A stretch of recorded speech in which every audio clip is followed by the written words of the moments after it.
दोस्तों, आज हम बात करने जा रहे हैं राजस्थान के एक ऐसे ऐतिहासिक दुर्ग के बारे में, यानी फोर्ट के बारे में, जिसे आज से 1800 साल पहले बनाया गया था।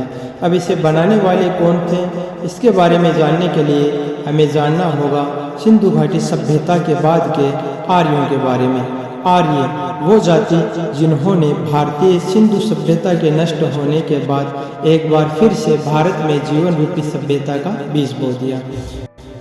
फिर कालांतर में यही आर्य जाति कई उपजातियों में विभक्त हो गई और एक समय वह भी आया जब संपूर्ण भारतीय उपमहाद्वीप में आर्यों के वंशज स्थायी रूप से बस्तियां बसाकर रहने लगे। उन्हीं आर्यों की उपजाति थी नाग, जिन्होंने मगध जैसे शक्तिशाली साम्राज्य पर भी शासन किया था। मगध पर नंद वंशों का शासन होने के बाद और फिर गुप्त वंशजों का आधिपत्य हो गया। उसके बाद से नाग वंशज अत्यंत दुर्बल शासकों की श्रेणी में आने लगे थे, लेकिन फिर भी नाग शासकों का भारत में छोटे छोटे राज्यों पर आधिपत्य अब भी बरकरार था। उन्हीं राज्यों में एक था महाभारत काल का अहिच्छत्रपुर, यानी आज का हमारा नागौर। हम बात करने जा रहे हैं नागौर के उस दुर्ग की जो दूसरी सदी में नाग वंशजों द्वारा राजस्थान के रेगिस्तान में बनाया गया। इस दुर्ग को नाग शासकों ने बनाया, इसीलिए इस शहर को नागौर के नाम से जाना जाने लगा। नागौर दुर्ग धानवन और भूमि दुर्ग दोनों तरह का होता है। धानवन दुर्ग रेगिस्तान में बना एक ऐसा किला होता है जिसके चारों तरफ या तो रेत के टीले हों या फिर कंटीली झाड़ियाँ हों।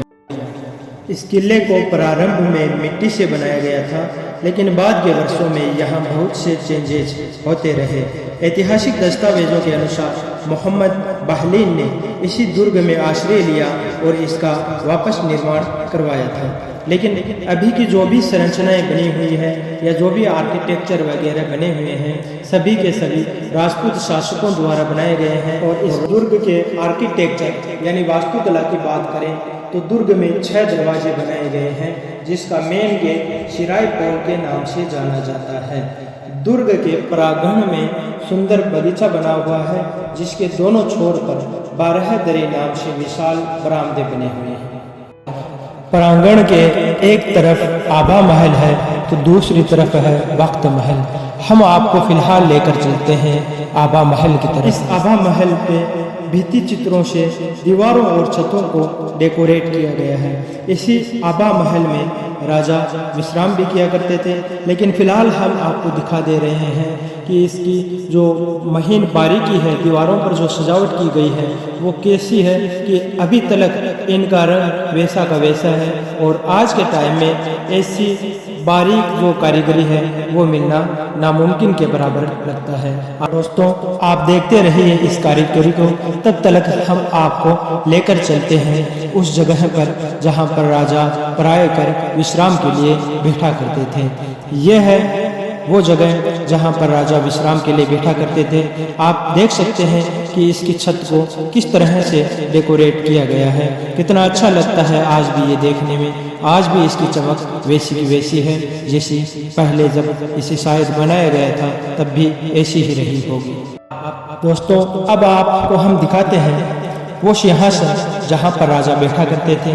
तो देखिए, ये सामने सिंहासन लगा हुआ है और ऊपर रोशनी के लिए पर्याप्त बंदोबस्त किया गया था झरोखों के माध्यम से कि महल के अंदर पर्याप्त रोशनी बनी रहे।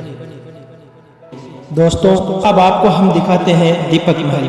इसे दीपक महल इसलिए कहा जाता है कि यहाँ पर कई छोटे छोटे दीपक रखने के लिए जगह बनी हुई थी दीवारों पर, और दिवाली के अवसर पर यहाँ पर इसे पूरी तरह से दियों से यानी कि दीपक से डेकोरेट कर दिया जाता था। इसके अलावा कई महल के बगीचे के पास ही बना हुआ है शीश महल, लेकिन बादशाह अकबर ने यहीं पर अपना दरबार लगाया था, इसीलिए इसे अकबरी महल के नाम से भी जाना जाता है। क्योंकि लगे हुए हैं तो ये फिलहाल लगाए गए हैं क्योंकि यहाँ पर इतनी अच्छी क्वालिटी की धातु से डेकोरेट किया गया था कि लोग इसे चांदी समझकर यहाँ से उखाड़ कर ले जाने लगे थे। यह है हाड़ी रानी का महल। इसे झरोखा महल भी कहते हैं क्योंकि इसी महल के झरोकों से रानियां राजा की सभा को देखा करती थी। झरोखा महल के समीप ही खुले में ओपन बरामदा है जहाँ पर बड़ी संख्या में प्रजा के बैठने की जगह होती थी और यहाँ पर खड़े होकर राजा अपनी प्रजा को संबोधित किया करते थे और उनकी समस्याओं को सुना करते थे। तो दोस्तों कैसा लगा ये हमारा वीडियो प्लीज़ कमेंट करके जरूर